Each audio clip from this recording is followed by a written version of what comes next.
Hello again, wrestling fans, and welcome to episode whatever of Wrestle Dope. It's the Wrestling Radio Podcast, live on justin.tv/WrestleDope, every week on youtube.com/TheWrestleDope, and indeed on iTunes. You've got that podcast each and every week. By all means, do subscribe. We would love to have some people listening to the podcast as well. This week, we'll be talking all about the week's wrestling programming, including WWE Raw and NXT, SmackDown. Also, we will speak about this past Monday's TNA Impact and indeed Ring of Honor from last Monday night, as well as Florida Championship Wrestling from the 28th of March. WWE Raw started with Jack Swagger looking very serious in a suit. He seems to be stepping up his game now, and indeed as the World Heavyweight Champion, he has a lot to prove as such a young competitor, and what an interesting time it will be in his career to see what he can do with the belt and indeed how long he can hold on to it. Now, he believes he's a top heel champion. You can certainly see that, and I think that's the start. You have to believe it before the audience will believe it, and then you get over. Yeah, you do, and I think I can somewhat see he's almost kind of lost in trying to find the exact Swagger that he is supposed to be, and it's a little bit worrying, but I know we're only 2 weeks in, so not even 2 weeks, I'm sure, just over a week. But some of those like promos from last week's SmackDown and stuff that he got mixed up with, they were a bit, I don't know, it's kind of hard for him to be defined, and I suppose week just passed, he's just a bit too serious, I think, these days. He's lost his smile, and I think the smile was getting him over big time, but the serious Swagger, I don't know, doesn't work for me.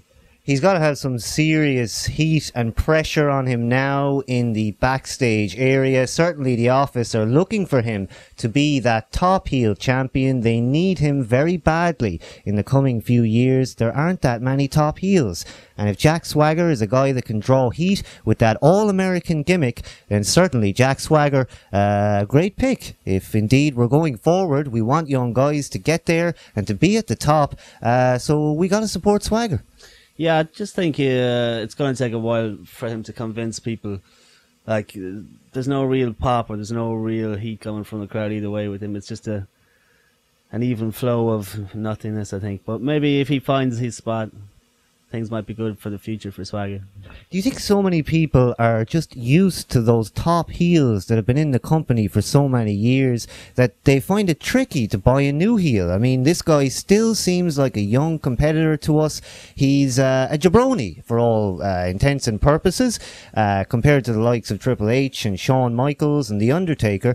But at some stage, we've got to start buying these guys and we've got to accept them as the top heels. But like I say, and like you say yourself, the heat not that heavy for Swagger at the moment, and he's got a lot to do. Maybe they need to get him involved in some angles that really shake things up, and perhaps he needs to get into something controversial. Maybe you got to push that Olympic sort of wrestling amateur background that we think he has. Indeed, I know that he was part of Oklahoma State's wrestling team, and indeed he played football there as well. So a top athlete. Maybe we just need JR in the commentary position to get this guy over. That's a very good point. What I'm thinking is, when you have these kind of heel, the big heel, monster heel, not that he's a monster heel, but he's trying to really put over the heel thing, and certain people can do it, like Batista could do it,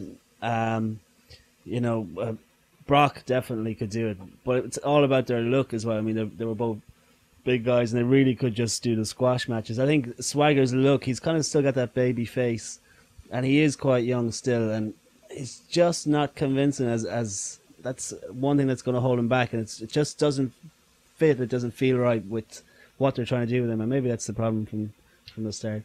Yes, it's going to be very long, and it's going to be probably arduous trying to build Jack Swagger. I mean, you got to wonder, are they pushing somebody who can really shine as a top heel, or indeed will he just fall flat when the time comes on that big pay-per-view? I mean, we remember, I think it was just last year, Swagger took on Triple H, I think, at a pay-per-view, and indeed that kind of was where his push ended. After that, it wasn't long before Swagger returned to that mid-card. And indeed, I hope and wish all the best for Swagger.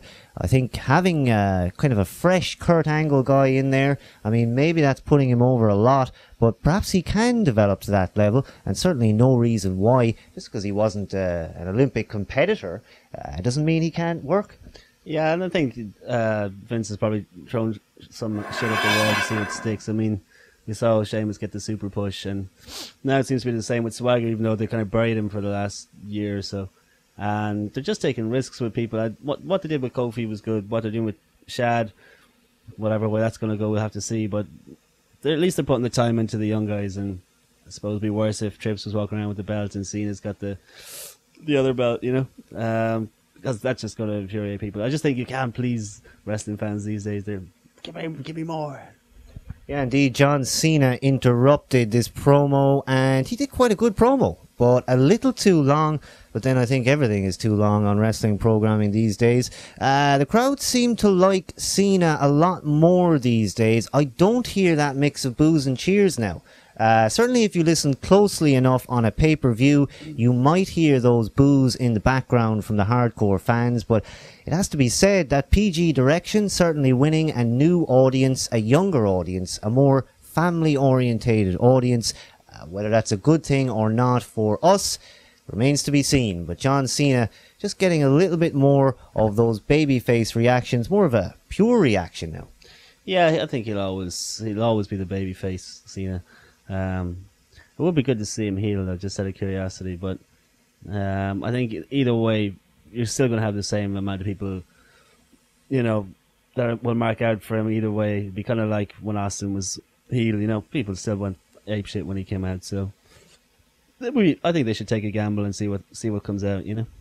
Yes, it would be very nice to see what would happen in that situation. I mean, it looks like at this point you've got Orton starting to turn babyface. We're not sure about that yet. He certainly hasn't proven himself to be a 100% good guy yet. He attacked Cena there last Monday night on Monday Night Raw in probably expected turn. We just can't really trust the Viper. We don't know when he's going to change, and indeed it may not be the end of heel Randy Orton yet. Yeah, I think that what they'll do with Orton is have him kind of like similar to Stone Cold, where you just don't know what to expect at any time, and you know, once the Viper strikes, it could be anyone. I mean, it could be Triple H, it could be Cena, it could be Vince, it could be Brett. You just don't know when the Viper's around, and I think that's one thing they're going to keep solid with Randy. As babyface as they can make him,